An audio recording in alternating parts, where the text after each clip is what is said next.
investir en Afrique, c'est une opportunité. Quand tu investis en Afrique, le taux de rendement interne est supérieur au taux d'intérêt. Mais le risque, ça se gère. Le risque zéro n'existe nulle part.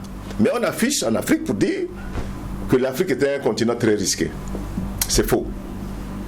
Parce que même nos amis expatriés qui sont en Afrique, ils font du business. Ils font beaucoup de bénéfices.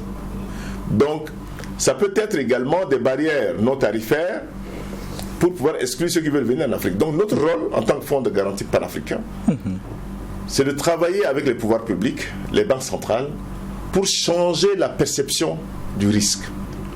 Aujourd'hui, je vous prends un exemple. Dans les pays du Nord, dans les pays avancés qu'on appelle, il y a des excédents de d'épargne, mais les gens ont peur d'investir. Ils ne veulent pas parce que le risque est élevé de faire faillite, parce que la concurrence est tellement élevée dans ces pays que les gens ont peur d'investir chez eux, mais ils cherchent de déboucher en Afrique. Et c'est très important. Et dans ces pays, quelquefois tu déposes ton argent à la banque, tu payes la banque pour que la banque garde pour toi. Or, ici, tu fais un DAT, c'est la banque qui te paye. Tout à fait. Alors que là-bas, tu mets donc ce sont des taux d'intérêt négatifs. Donc tu déposes ton argent à la banque, mais tu dois encore payer la banque parce que la banque garde ton argent. Voilà. Donc cet excédent, et l'Afrique fait partie du monde.